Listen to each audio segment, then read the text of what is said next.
Let me take you back to that moment. Picture the most confident man you know. The guy who always gets his way, who buys whatever he wants, who thinks money solves everything.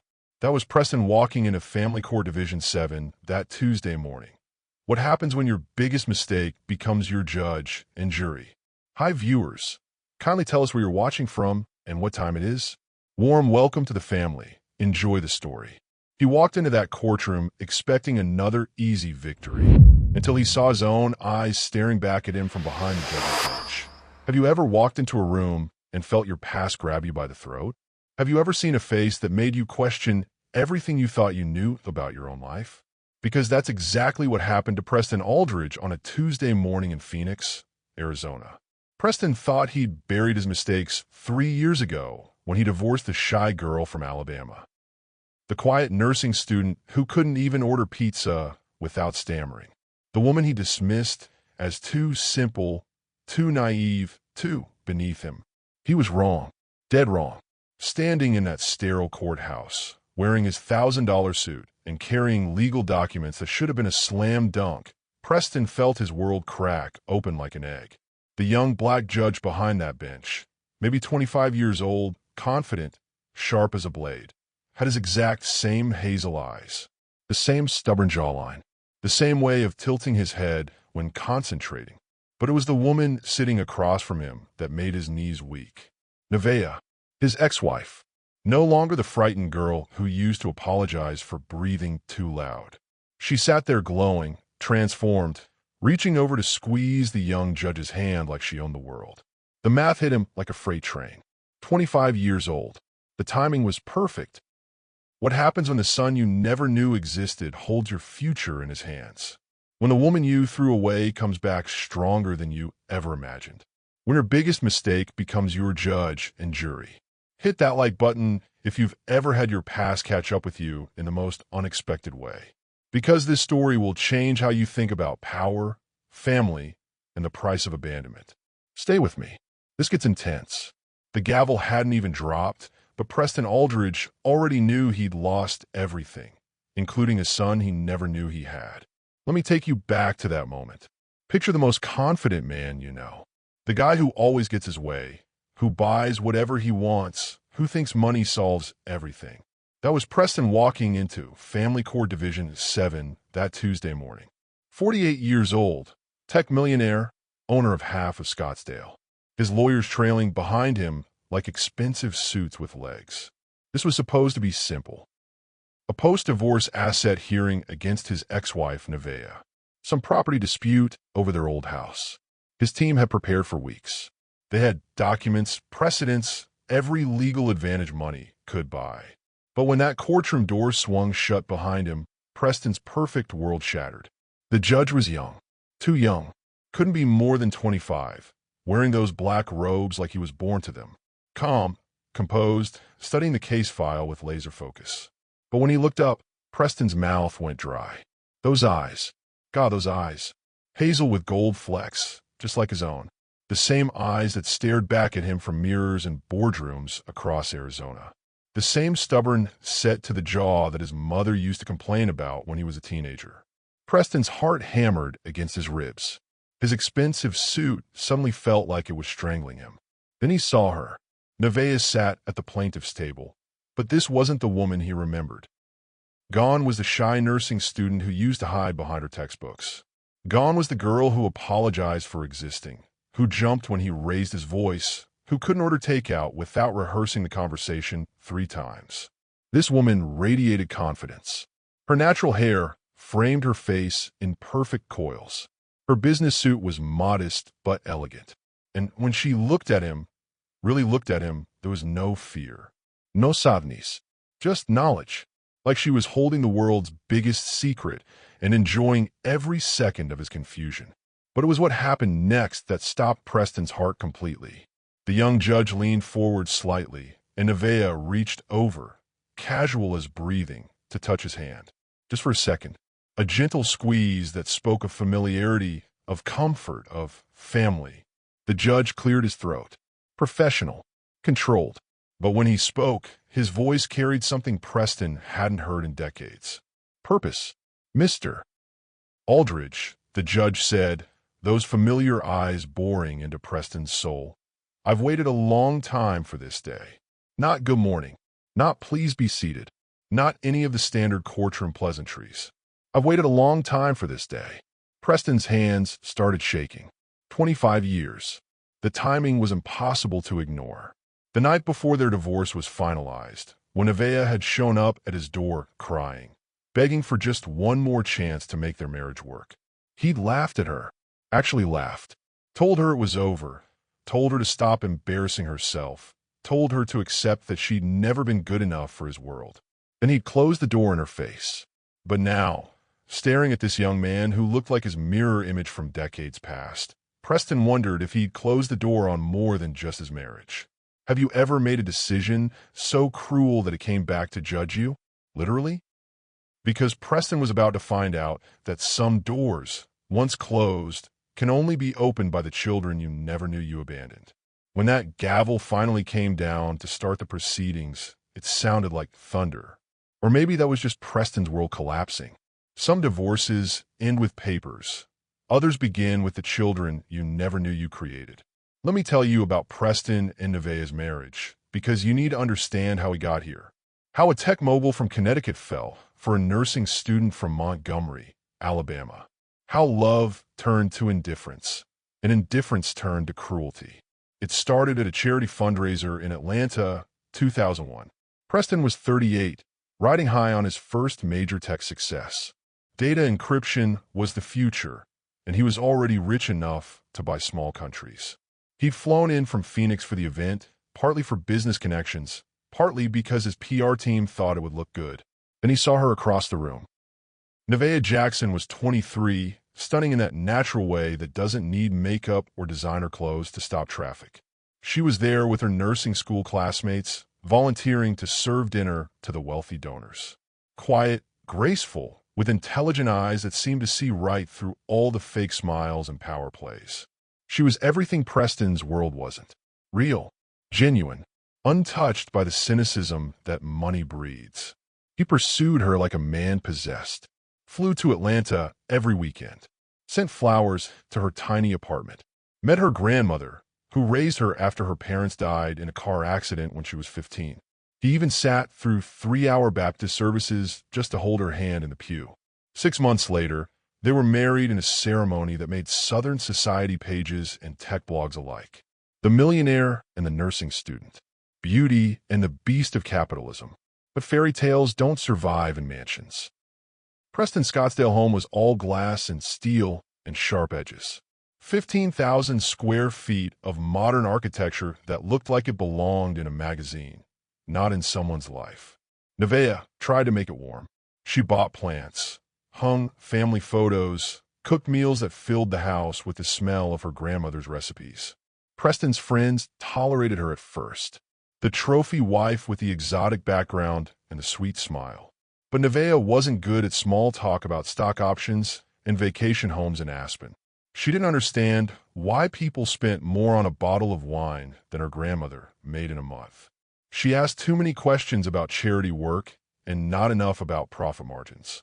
She's lovely, they'd say to Preston's face. But is she smart enough for you? Preston started believing them.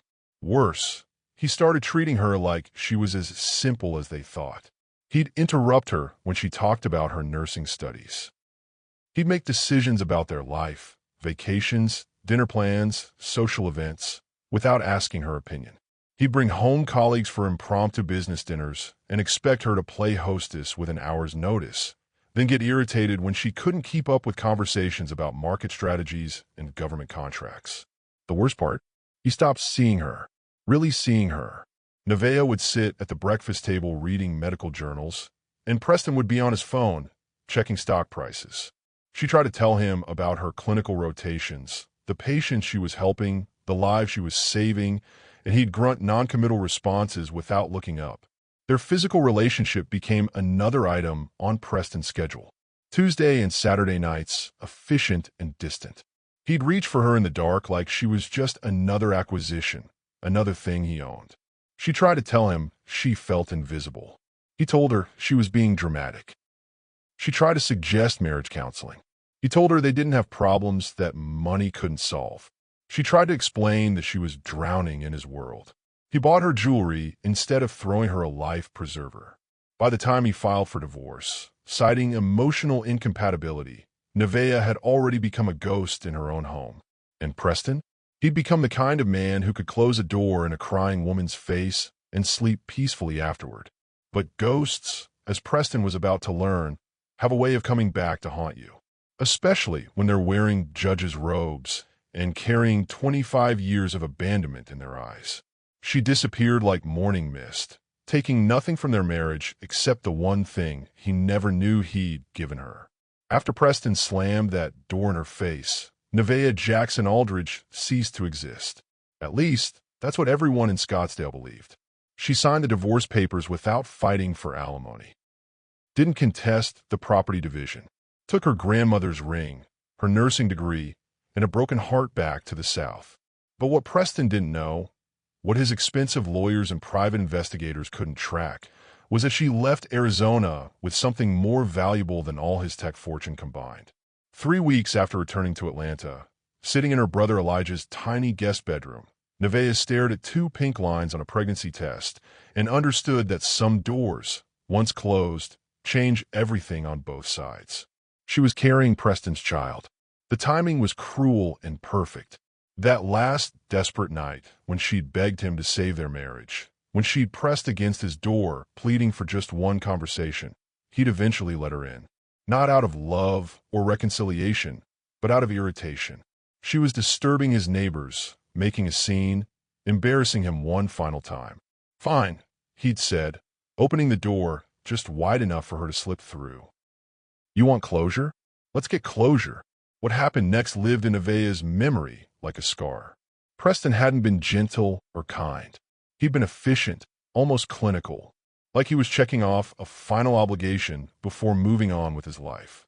Afterward, as she lay in their old bed for the last time, he'd already been reaching for his phone to call his lawyer. "The papers will be ready tomorrow," he'd said without looking at her. "My driver will take you to the airport." She'd whispered, "I love you," against the darkness. He pretended not to hear. Now, 6 weeks later, that love had taken root inside her body, growing, demanding attention, asking questions she didn't know how to answer. Should she tell him? The man who'd thrown her away like yesterday's newspaper? The man who'd made it clear that she wasn't worth fighting for?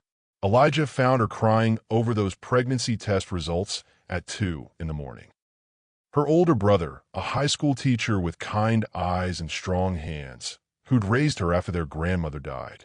He didn't ask questions, just sat beside her on the bathroom floor and held her while she broke apart. "What are you thinking?" he whispered. "I'm thinking," Nevaeh said through tears, "that he chose his reputation over our marriage. He chose his friends' opinions over my heart. He chose everything else over me. Why would he choose different for a baby?" Elijah was quiet for a long moment. Then, "So what do you choose?" The answer came easier than she expected. "I choose love. I choose protection. I choose this baby over everything else." That night, sitting in her brother's kitchen with mint tea growing cold between her hands, Nevaeh made a decision that would echo through decades. She would raise this child alone. She would build a life so full of love and purpose that Preston's absence would be a gift, not a wound. She would tell their baby about their father someday, but only when they were strong enough to understand that being unwanted by Preston Aldridge wasn't a reflection of their worth. It was a reflection of his limitations. 9 months later, Jordan Elijah Jackson was born at Emory University Hospital.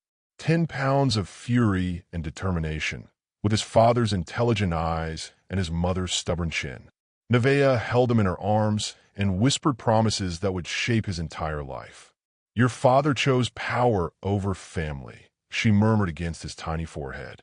"You'll choose justice over revenge. You'll choose love over money. You'll choose to be better than the man who doesn't even know you exist." As Jordan grew, Nevaeh kept those promises. She worked double shifts to put herself through graduate school, becoming a nurse practitioner who specialized in caring for low-income families. She taught Jordan about compassion, integrity, and the difference between having money and having worth.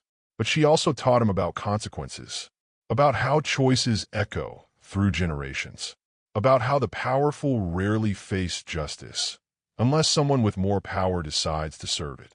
25 years later, watching her son preside over his father's legal fate, Nevaeh realized she'd kept every promise except one. She told Jordan he would choose justice over revenge. She never said the two were mutually exclusive.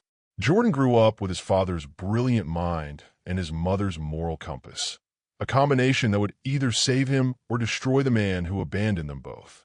From a moment he could read, Jordan Jackson was different. Not just smart. Atlanta was full of smart kids. Jordan was focused in a way that made adults uncomfortable. While other children played video games, he read legal cases. While they watched cartoons, he studied courtroom footage online. By age 12, he could explain constitutional law better than most college students. Nevaeh watched her son's obsession with justice grow, like watching a storm form on the horizon. Beautiful and terrifying in equal measure.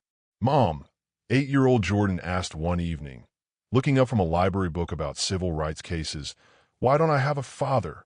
Nevaeh's hands stilled over the dinner dishes. She'd prepared for this question for years, but it still hit like a physical blow. "You do have a father, baby. He just made a choice not to be part of our family." What kind of choice? How do you explain abandonment to a child?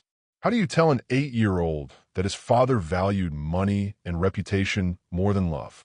Some people, Nevaeh said carefully, think that power is more important than people. Your father was one of those people. "Your Honor," Preston's lead attorney finally jumped in, "we request a brief recess to review these allegations with our client." Jordan's eyes never left Preston's face. "Request denied." "Mr. Aldridge, I asked you a direct question. How do you respond to the allegation that you concealed community property during your divorce proceedings?" Those hazel eyes, so much like his own, bore into Preston with an intensity that made his chest tight. This wasn't just a judge asking for legal clarification. This was a son demanding truth from a father who'd built his life on avoiding uncomfortable realities. Preston cleared his throat, tasting defeat on his tongue. "The timeline may be accurate, but Mr. Aldridge," Jordan's voice carried a warning that made the courtroom feel smaller. "I'm going to ask you once more, and I strongly suggest you consider your answer carefully. Did you or did you not conceal the existence of Data Vault Securities and its related assets during your divorce from Ms. Jackson?" Preston felt something crack inside his chest.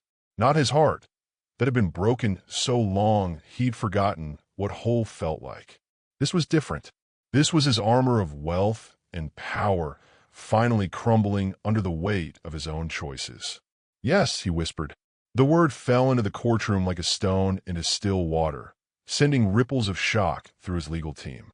"Yes, I concealed the existence of Data Vault Securities during our divorce proceedings." Jordan nodded slowly, as if he'd expected this answer, but somehow hoped he wouldn't get it. "And why did you make that choice, Mr. Aldridge?" This was the moment.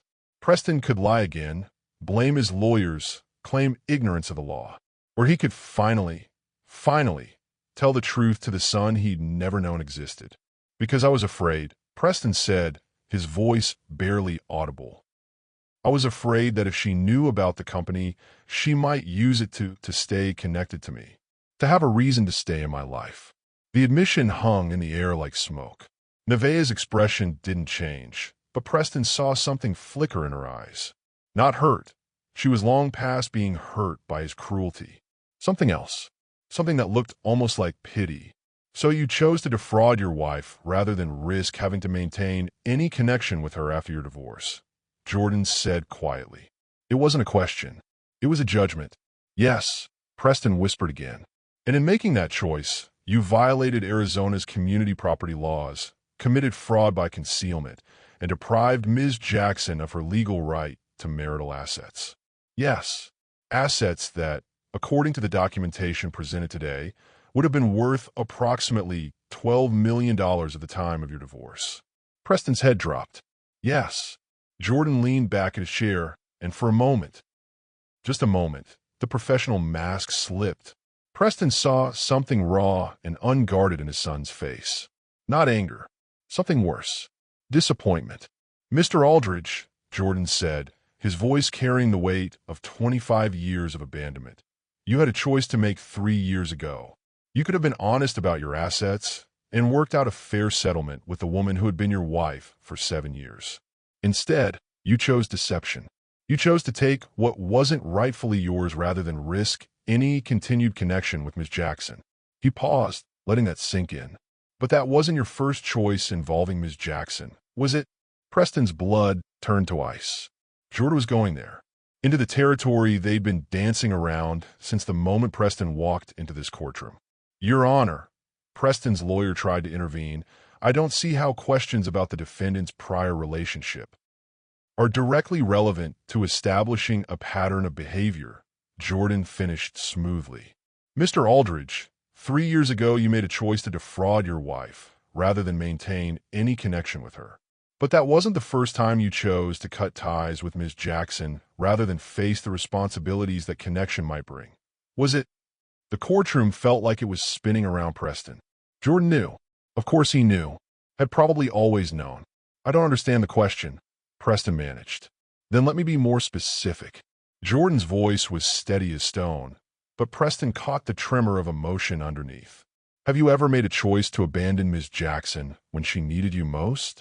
Have you ever closed the door on her when she was asking for help? Have you ever chosen your own comfort over her well-being?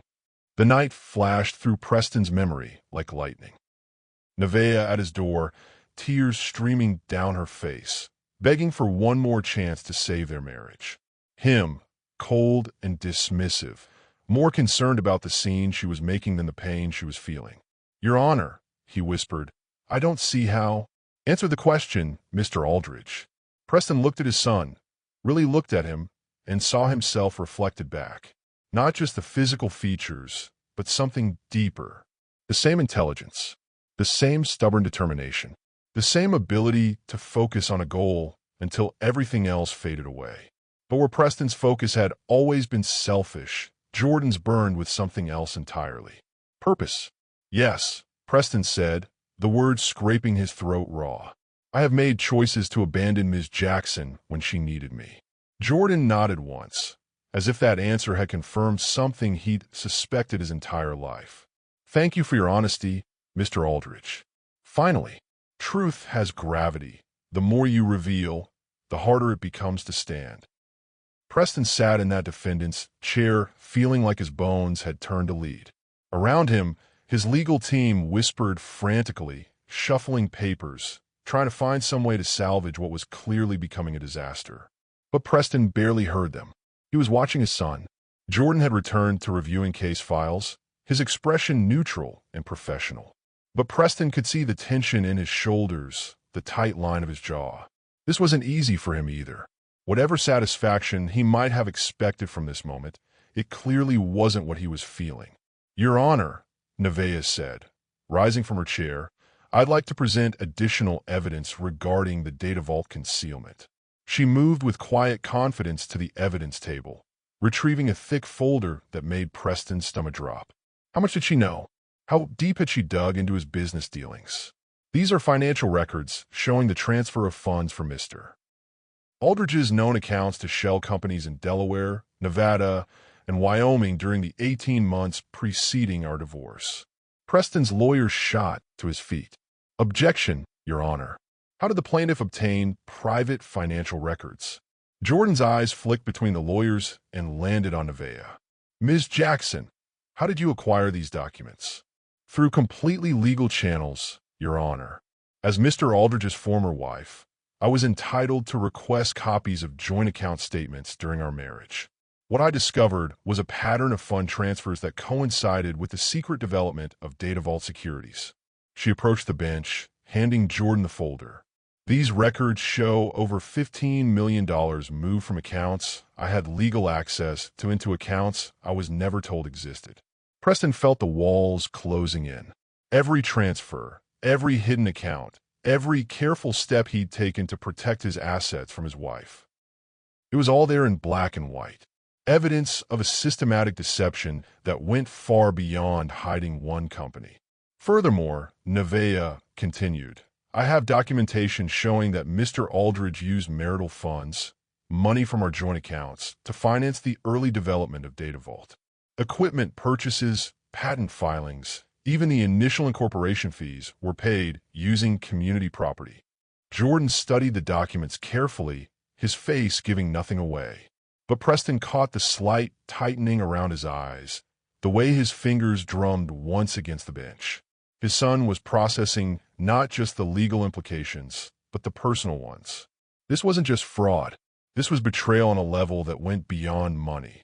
Mr. Aldridge, Jordan said without looking up from the papers, these records suggest that you used approximately $15 million in community funds to establish Data Vault Securities while simultaneously hiding the company's existence from your wife.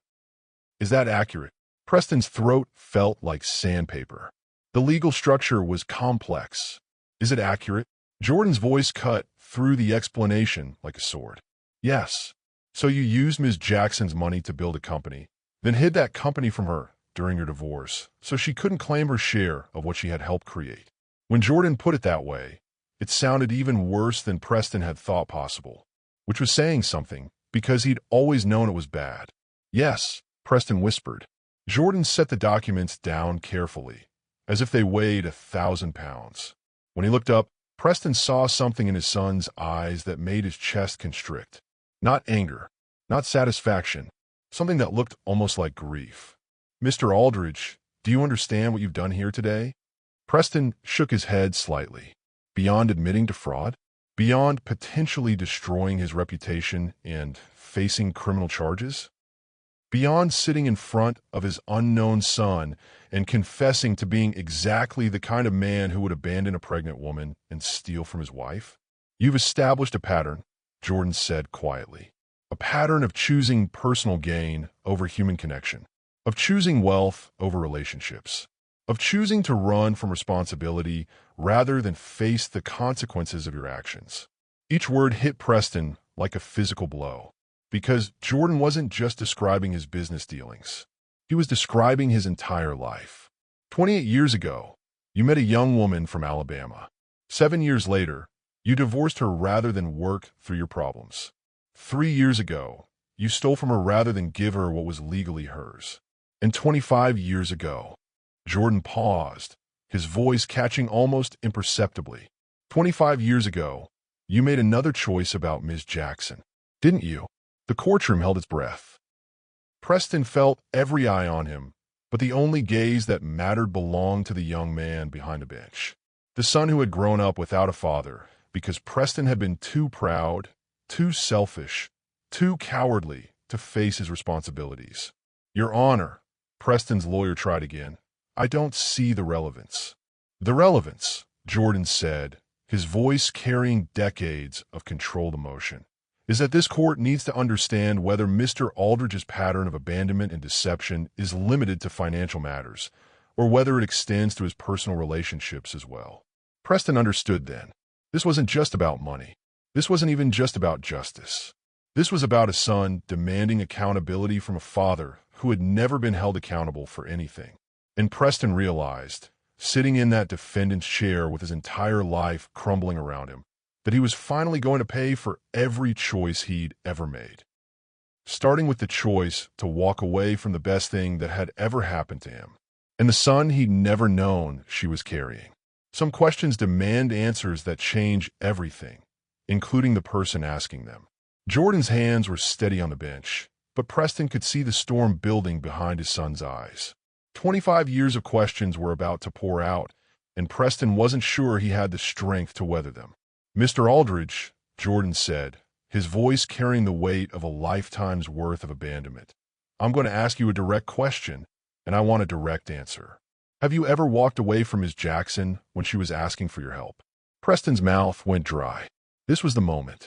The moment when his son, this brilliant young man who had somehow found his way to this bench, to this power, to this perfect position of authority, would finally get the truth about his father's character. Yes, Preston whispered. When? Preston closed his eyes, but the memory came flooding back anyway. Nevaeh at his door, soaked from the rain, tears streaming down her face. The divorce papers signed but not yet filed. One last desperate attempt to save what they'd built together. The night before our divorce was finalized, Preston said, his voice barely audible. She came to my house. And what did she want? She wanted— Preston's voice cracked. She wanted me to give our marriage another chance. She said she'd been thinking that maybe we could work through our problems, that maybe love was worth fighting for. The courtroom was dead silent. Even the court reporter had stopped typing, caught up in the raw emotion of the moment. "And what did you do?" Jordan asked. Preston opened his eyes and looked at his son. Really looked at him. Saw the intelligence that came from both his parents, the strength that Nevaeh had given him, the determination that was pure Preston Aldridge DNA turned towards something better than personal gain. "I laughed at her," Preston said, the words falling like stones. "I told her it was over. I told her to stop embarrassing herself. I told her she was never good enough for my world." Jordan's jaw tightened almost imperceptibly. And then I closed the door in her face. The silence that followed was deafening.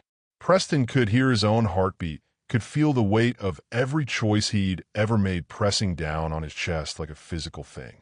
But that wasn't all that happened that night, was it, Mr. Aldridge? Preston's blood turned to ice. Jordan knew. Somehow, he knew everything. "No, Preston whispered. Tell the court what else happened."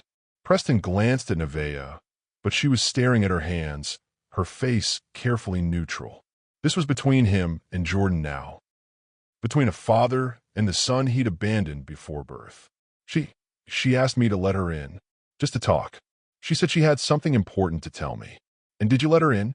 "Eventually. She was making noise. The neighbors were watching. I was embarrassed. So you let her in to protect your reputation, not because you cared about her feelings." "Yes." "And what happened after you let her in?" Preston's hands started shaking. This was the moment. The moment when he would have to admit to his son that he had been conceived not out of love, but out of obligation. Not as a celebration of their relationship, but as the final nail in its coffin. We were intimate. One last time. And then I told her it didn't change anything. I told her the papers would be ready in the morning. I told her my driver would take her to the airport. Jordan nodded slowly, as if each word was confirming something he'd suspected his entire life. "Did she tell you she was pregnant, Mr. Aldridge?" The question hit Preston like a physical blow. "What? Did Miss Jackson tell you that night that she was pregnant?" Preston's mind raced. Pregnant? That night? But she couldn't have known that quickly. Could she? "No," he said honestly. "She didn't tell me she was pregnant. Because she didn't know yet," Jordan said quietly. "She didn't find out for 3 more weeks. By then, you'd made it clear that she was unwelcome in your life, that you wanted nothing more to do with her, that she should disappear completely." Preston felt like he was drowning. "I don't understand." Jordan leaned forward, and for the first time since this hearing began, Preston saw raw emotion break through his son's professional composure. "Let me make it simple for you, Mr. Aldridge.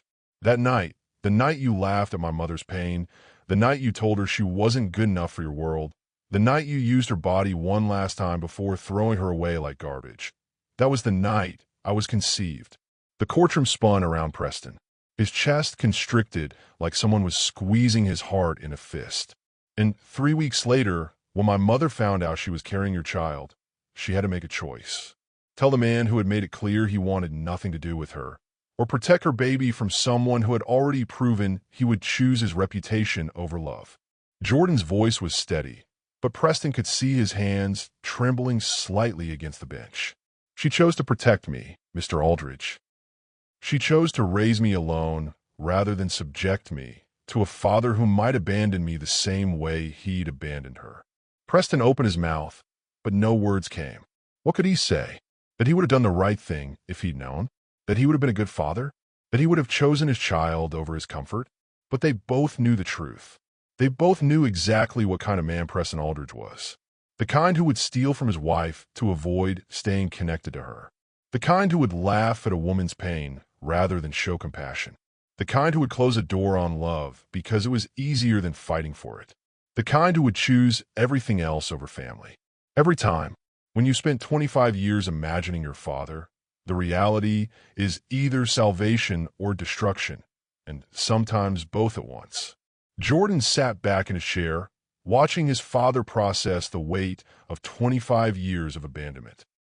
The older man looked like he'd aged a decade in the last hour, his expensive suit wrinkled, his hands shaking against the defendant's table. This wasn't how Jordan had imagined this moment would feel. He'd spent years preparing for this day. Law school, judicial training. Every career move calculated to bring him here. To this courtroom, to this power, to this moment of perfect justice where the man who'd abandoned his family would face consequences served by his own son. But sitting here now, watching Preston crumble under the weight of his own choices, Jordan felt something unexpected. Emptiness. Your Honor, Preston said, his voice broken. I need you to know that if I had known. If you had known what? Jordan interrupted, his professional mask slipping just enough to let decades of pain show through. If you had known my mother was pregnant, would that have changed who you are?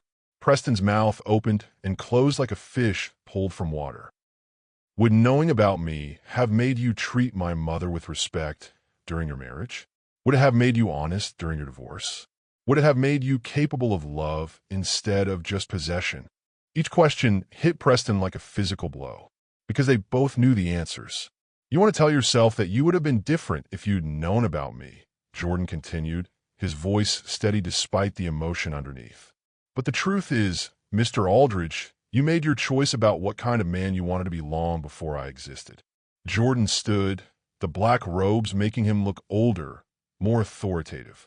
Behind a bench, he was every inch a judge. But Preston could see the hurt child underneath, the boy who'd grown up wondering why his father didn't want him. You chose wealth over love. You chose reputation over responsibility. You chose your own comfort over everyone else's well-being. Those weren't choices about me, Mr. Aldridge. Those were choices about you. The courtroom was dead silent. Even Preston's lawyers had stopped their whispered consultations, caught up in the raw emotion of the moment. And now, Jordan said, settling back into his chair, this court has to decide what justice looks like when a man has spent his entire adult life running from the consequences of his choices. He picked up his gavel, the weight of it feeling different than it had an hour ago. Heavier somehow. Ms. Jackson, Jordan said, his voice returning to its professional tone, you've presented compelling evidence that Mr. Aldridge concealed community property valued at approximately $12 million at the time of your divorce. You've also shown that he used marital funds to develop assets he later claimed as separate property. Nevaeh nodded, but remained seated. She'd said everything she needed to say. Mr. Aldridge, Jordan continued, you've admitted to concealing data vault securities and related assets during your divorce proceedings. You've admitted to using community funds to develop those assets. And you've established a pattern of choosing deception over honesty when it comes to your obligations to Ms. Jackson. Preston sat motionless, waiting for the axe to fall. Jordan lifted his gavel, and the courtroom held its breath. However, he said, the word hanging in the air like smoke, this court recognizes that justice is not the same as revenge. And while Mr. Aldridge's actions were clearly fraudulent, the appropriate remedy must be proportional to the harm caused. Preston's head snapped up. Was his son, was the judge, about to show mercy? Therefore, this court orders the following. Mr. Aldridge will provide full financial disclosure of data vault securities and all related assets within 30 days. Ms. Jackson will receive her rightful share of all community property concealed during the divorce, calculated from the date of concealment, with appropriate interest and penalties. Jordan paused, his eyes meeting Preston's. Additionally, Mr. Aldridge will pay Ms. Jackson's legal fees and court costs. The total award will be approximately $18 million, representing not just the concealed assets, but the growth those assets would have experienced had they been properly disclosed 3 years ago. Preston felt his world tilt sideways. $18 million. It wouldn't bankrupt him, but it would hurt. More importantly, it would be public. His reputation, his carefully crafted image as an honest businessman, would be destroyed. But Jordan wasn't finished. Furthermore, he said, his voice carrying a weight that went beyond legal authority, this court finds that Mr. Aldridge's pattern of deception and abandonment represents a fundamental failure of character that extends beyond financial matters. The gavel came down once, sharp and final. Court is adjourned. As the courtroom began to empty, Preston remained in his chair, staring at the young man who shared his eyes but not his values. His son, the child he'd never known he'd abandoned. The boy who'd grown up to become everything Preston had never been. Honest, principled, willing to fight for justice instead of just personal gain. Jordan gathered his papers methodically, not looking at Preston. But as he prepared to leave the bench, he paused. "Mr. Aldridge," he said quietly, his voice carrying just enough for Preston to hear, "you asked earlier if knowing about me would have changed anything." Preston looked up, hope flickering in his chest despite everything. "The answer is no," Jordan said, meeting his father's eyes one last time. Because the kind of man who abandons his pregnant wife is the same kind of man who steals from her during their divorce. Character doesn't change just because circumstances do. He stood, the black robes swirling around him like justice itself. "But for what it's worth," Jordan added, his voice soft enough that only Preston could hear, "I'm glad you didn't know about me. Because growing up without you made me exactly the kind of man you'll never be." With that, Judge Jordan Jackson left the courtroom, carrying 25 years of questions and finally having all the answers he needed. Behind him, Preston Aldridge sat alone, surrounded by lawyers and legal papers and the ruins of his carefully constructed life, understanding at last that some doors, once closed, can never be opened again. Even by the sons you never knew you had. Especially by them. Some victories taste like ashes, especially when they cost you the family you never knew you wanted. The courthouse steps felt like walking down from Mount Sinai, except Jordan carried no tablets of wisdom, just the hollow ache of a son who'd finally met his father and wished he hadn't. The media was already gathering. Word had leaked somehow. It always did when money and scandal mixed. Reporters shouted questions about the $18 million judgment, about hidden assets, about the youngest judge in Arizona history presiding over what was being called the fraud case of the decade. But they didn't know the real story. They didn't know that justice had just been served by a son to his father. They didn't know that behind those courthouse doors, 25 years of abandonment had finally come full circle. Jordan pushed through the crowd without comment, his black robes replaced by a simple gray suit that made him look younger, more vulnerable. Maya was waiting by his car, her dark eyes full of concern. "How did it go?" she asked, though she could probably read the answer on his face. "It went exactly how it was supposed to," Jordan said, but his voice carried no satisfaction. Justice was served. The fraud was exposed. The victim got her compensation. Maya studied his face. They'd been together 3 years, and she knew him well enough to see past the professional answers. "And how do you feel about meeting your father?" Jordan stopped walking. That word, father, felt strange coming from someone else's mouth. Preston Aldridge wasn't his father. A father was someone who taught you to ride a bike, who came to your school plays, who worried when you stayed out too late. Preston was just a man who'd contributed DNA and decades of abandonment. "He's not my father," Jordan said quietly. "He's just a man who made bad choices 25 years ago."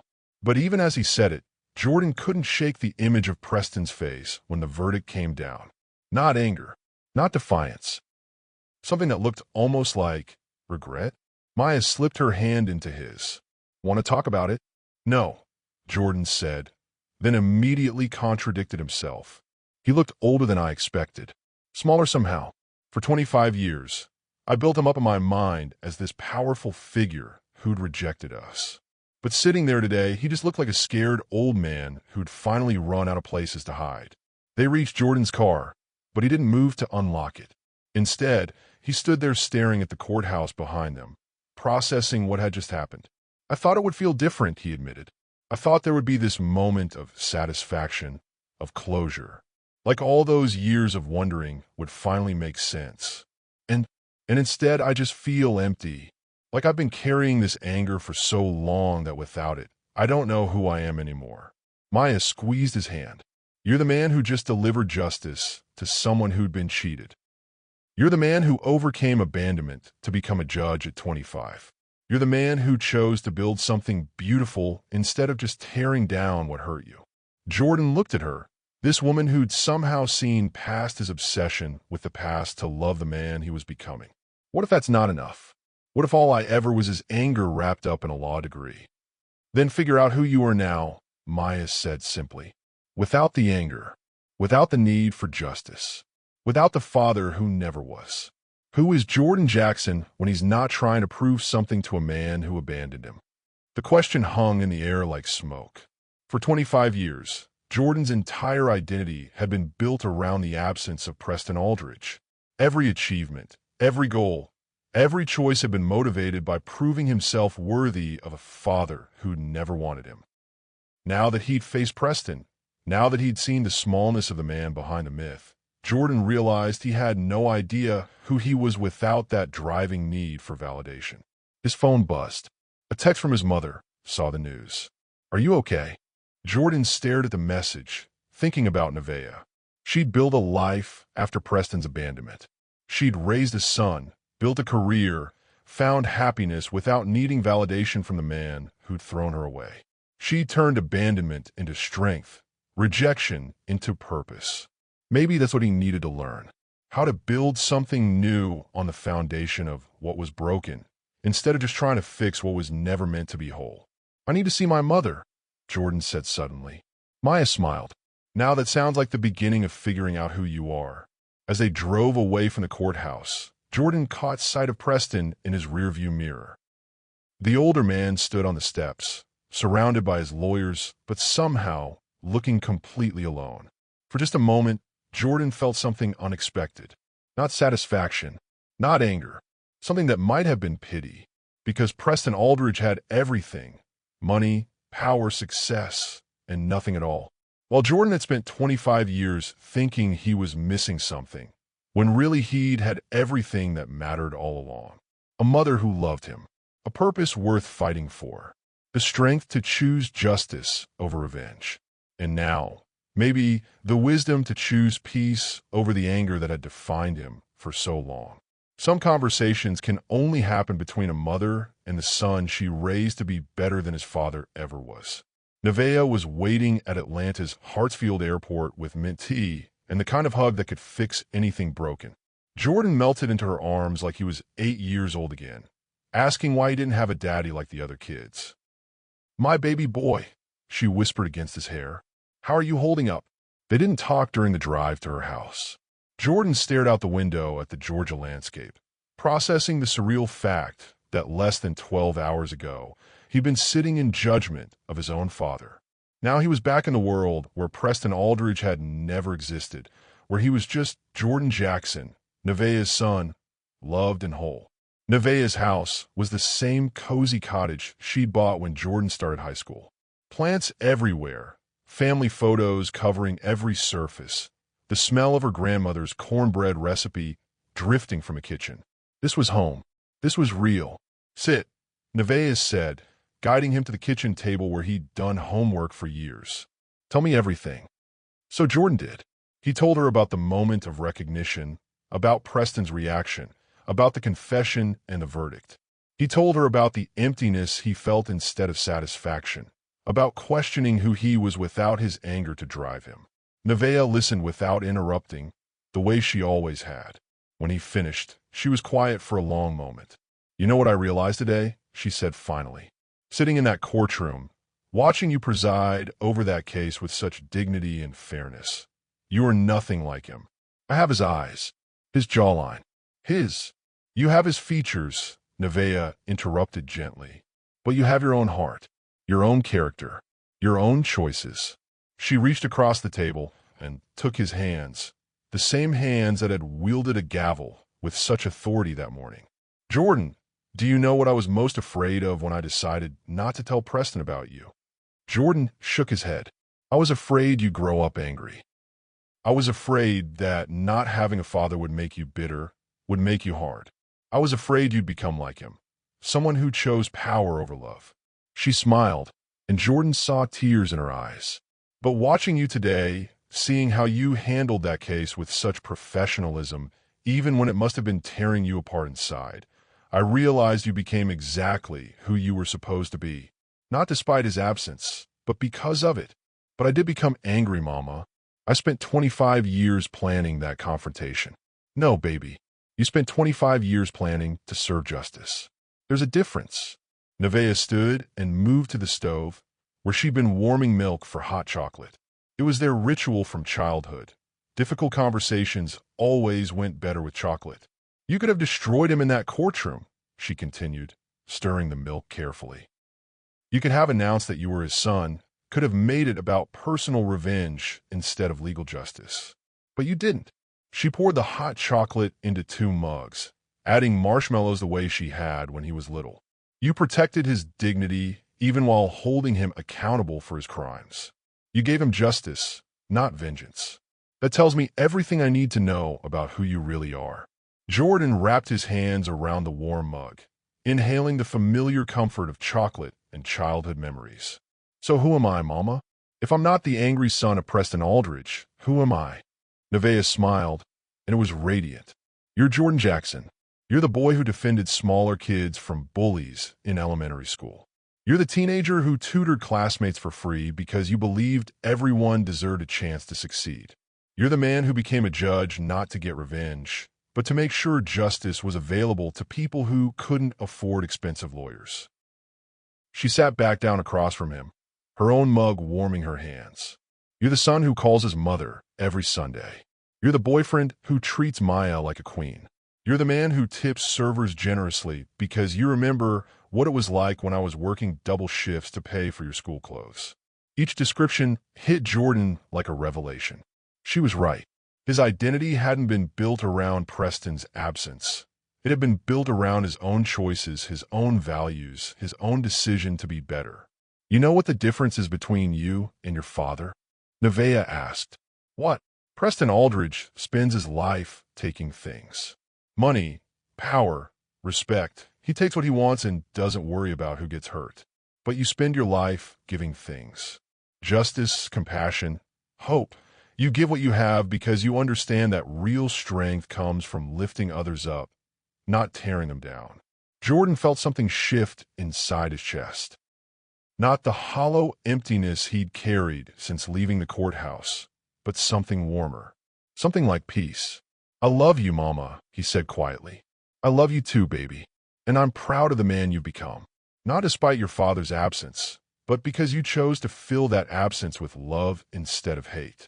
As they sat there drinking chocolate and talking about everything except Preston Aldridge, Jordan realized his mother was right. He wasn't defined by what he'd lost. He was defined by what he'd chosen to build in its place. And what he'd built was pretty incredible. When you throw a stone into still water, the ripples spread far beyond where the stone landed, and some reach shores you never expected. Maya found the article 3 days later while Jordan was in the shower.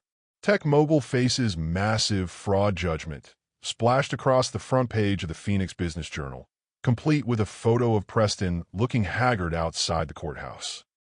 But it wasn't the headline that caught her attention. It was the smaller story in the corner of the page. Local judge's remarkable rise, from unknown to Arizona's youngest sitting judge. The article praised Jordan's handling of the high-profile case, his professionalism under pressure, his fair but firm approach to complex financial fraud. Legal experts were calling him a rising star in the Arizona court system. Maya smiled, thinking about how much Jordan would hate the attention. He'd always been more interested in doing the work than getting credit for it. Her phone rang. Jordan's name on the screen. You need to see the news, he said without preamble. Which news? The part where they're calling you the most promising young judge in the state, or the part where they're speculating about your future in politics? Neither. Jordan's voice was tight. Turn on Channel 12. Maya grabbed the remote, switching to the local news station. A perky blonde reporter was standing outside a familiar building, microphone in hand. And in a surprising development, Data Vault Securities announced this morning that founder Preston Aldridge is stepping down as CEO, effective immediately. The decision comes just days after Aldridge was ordered to pay $18 million in a fraud case that has rocked Phoenix's business community. Maya's mouth fell open. He's stepping down. Gets worse. Jordan said grimly. Keep watching. The reporter continued. Sources close to the company say Aldridge's departure is part of a broader restructuring following revelations about hidden assets and questionable business practices. The company's board of directors issued a statement saying they were shocked and disappointed by the recent court findings. Maya muted the TV. Jordan, this is huge. It's not supposed to be huge, Jordan said, frustration clear in his voice. It was supposed to be a simple asset hearing.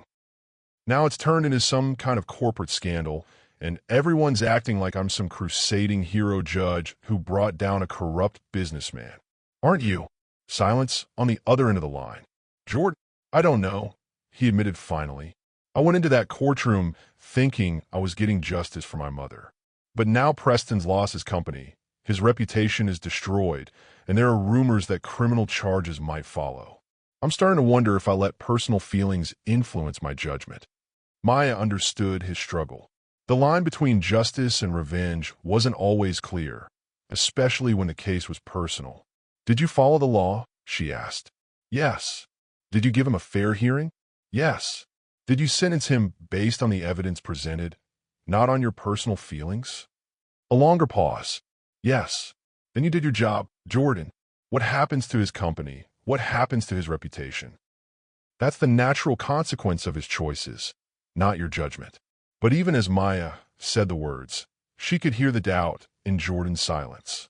He was questioning everything now, his motives, his decisions, his right to have presided over that case at all.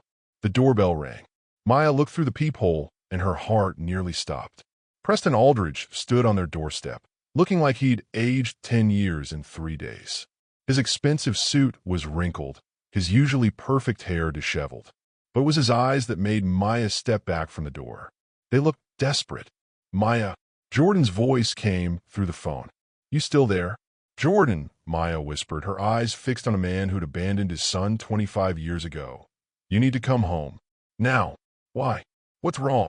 Maya watched Preston raise his hand to knock again, saw the tremor in his fingers, saw the way his shoulders slumped like a man carrying the weight of the world. Your father is here. The silence on the phone was deafening. Then, I'll be right there. Don't let him in. Don't talk to him. Just wait for me. The line went dead. Maya stared at the phone, then at the door, then at Preston through the peephole. He was still standing there, hand raised to knock, looking like a man who'd lost everything and had nowhere left to turn. Which, Maya realized, was probably exactly what he was. The question was, what did Preston Aldridge want with the son he'd never known he had? And more importantly, was Jordan ready to find out? Sometimes the people who hurt you most show up at your door when they've finally lost everything, including the armor of pride that kept them from seeing what they destroyed. Jordan found Preston sitting on his front steps like a broken man waiting for salvation. No lawyers, no expensive car, no entourage of assistants. Just a 50-year-old man in a wrinkled suit, holding what looked like a letter in his shaking hands. What are you doing here? Jordan asked, his voice carefully neutral. Preston looked up, and Jordan was shocked by what he saw. The confident businessman from the courtroom was gone. This man looked hollow, defeated, like someone who'd finally run out of ways to run from himself. I needed to see you, Preston said quietly, away from the lawyers and the courtroom and all the legal theatrics. I needed to talk to my son. The word son hit Jordan like a physical blow. In the courtroom, it had been about justice. Here, on his front steps, it was personal. You lost the right to call me that 25 years ago, Jordan said. Preston flinched, but didn't argue. You're right. You're absolutely right. I lost that right before you were even born. He held up a letter. This came this morning. Termination letter from my own board of directors. Data Vault Securities, the company I built, the company I stole from your mother to protect. They voted me out. Unanimous decision. Jordan felt a flicker of something that might have been sympathy, but he pushed it down. That's what happens when you commit fraud. You're right about that too, Preston said, surprising Jordan with his honesty. But it's not why I'm here. Then why are you here? Preston struggled to his feet, moving like a man twice his age. Because 3 days ago, I met my son for the first time. And in 30 minutes, he showed me what kind of man I could have been if I'd made different choices. Jordan crossed his arms, waiting. I've been thinking about that night, Preston continued. The night your mother came to my door, begging for one more chance. The night you were conceived. I don't want to hear this. She told me she loved me, Preston said, his voice breaking.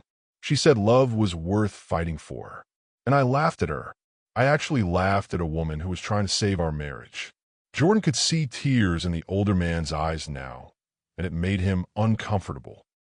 Anger he could handle, arrogance he'd expected, but this raw vulnerability from the man who'd abandoned them was harder to process.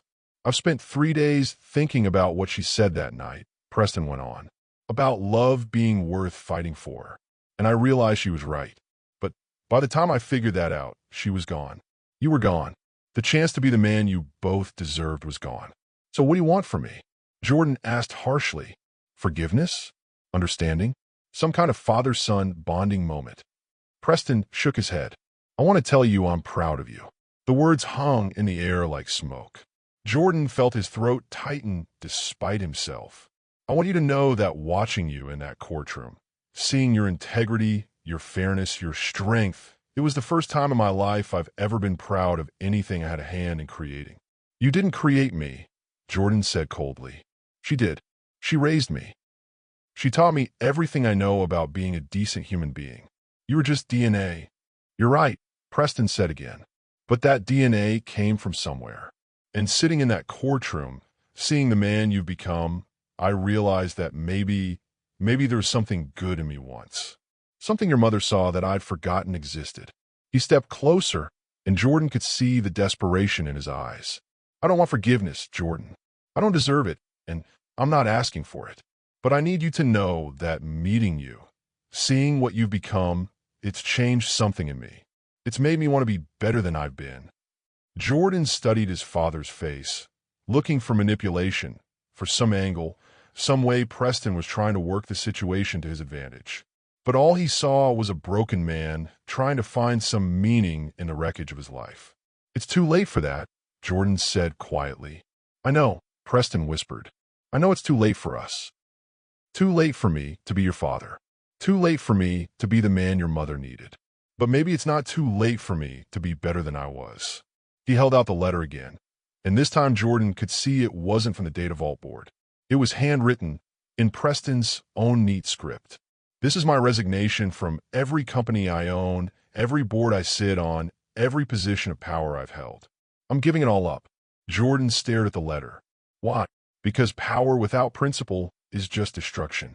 Wealth without love is just emptiness. Success without family is just failure dressed up in expensive clothes. Preston's voice broke completely. Because 3 days ago, my son taught me the difference between justice and revenge. And I realized I've spent my whole life choosing revenge against a world I thought owed me something, when what I should have been choosing was justice for the people I'd hurt. He dropped the letter at Jordan's feet. I can't undo 25 years of being wrong, but maybe I can spend whatever years I have left trying to be right. The most powerful verdicts aren't delivered in courtrooms. They're delivered in the quiet moments when broken people choose to build something better from the pieces. Jordan stared at the resignation letter lying on his front steps, then at the man who'd written it. Preston looked smaller somehow, like giving up his power had physically diminished him. But there was something else in his posture now, something that looked almost like peace. What do you want from me? Jordan asked again, but this time the question carried less anger and more genuine confusion. Nothing, Preston said, and Jordan could tell he meant it. I want nothing from you, Jordan. You've already given me more than I deserved. How do you figure that? You could have destroyed me in that courtroom. Could have announced that you were my son, could have made it about personal revenge instead of legal justice. The media would have eaten it up. Abandoned son delivers justice to deadbeat father. It would have been the scandal of the decade. Preston's voice grew quieter. But you didn't do that. You protected my dignity, even while holding me accountable for my crimes. You chose to be better than I ever was, even when you had every right to choose revenge. Jordan felt something shifting in his chest. The anger he'd carried for so long was still there, but it felt different now. Less like a driving force, and more like an old wound that might finally be ready to heal. I didn't do it for you, Jordan said honestly. I know. You did it because that's who you are. That's who your mother raised you to be. Preston's eyes filled with tears again. And that's how I know I made the right choice 25 years ago. Jordan's head snapped up. What? If I'd been in your life, Jordan, I would have ruined you. I would have taught you that money matters more than people, that power matters more than love, that winning matters more than being right. I would have made you into another version of me. Preston wiped his eyes with the back of his hand, not caring how it looked. Your mother knew that. Maybe not consciously, but she knew. That's why she didn't tell me about you. She was protecting you from becoming the kind of man who could abandon his family for his reputation. The words hit Jordan like a revelation. All these years, he'd seen his father's absence as abandonment. But what if it had been protection? What if Nevaeh had saved him from more than just rejection? So what happens now? Jordan asked. Preston picked up his resignation letter, folding it carefully. Now I figure out how to be a different kind of man. I've got money saved, more than I'll ever need. Maybe I'll use it for something good for once. Maybe I'll find a way to help people instead of just helping myself. He looked at Jordan with something that might have been hope. Maybe someday, if you ever decide you want to know the man I'm trying to become instead of the man I used to be, you'll give me a chance to show you. Jordan was quiet for a long moment. Then, don't do it for me. Don't change because you want a relationship with me. Change because it's the right thing to do. Preston nodded. You're right. Again, he managed a small smile. You know, in another life, I think I would have been proud to call you my son. In another life, Jordan said quietly, I might have been proud to call you my father. They stood there on Jordan's front steps, two men connected by DNA and separated by choices, understanding that some bridges could never be rebuilt, but maybe new ones could be constructed on different ground. Preston turned to walk away, then paused.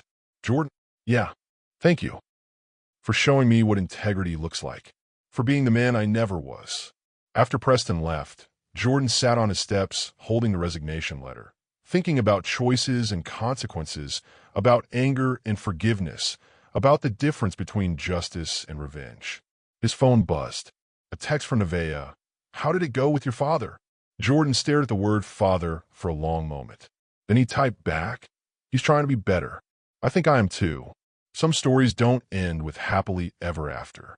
Some end with something better. The choice to heal, the decision to grow, the courage to build something new from the ashes of what was broken. Jordan Jackson had spent 25 years preparing to deliver justice to the man who'd abandoned him. What he discovered instead was that the most powerful verdict he could deliver was the choice to let go of the anger that had defined him for so long. And maybe, just maybe, that was the beginning of something better than revenge could ever be. It was the beginning of peace.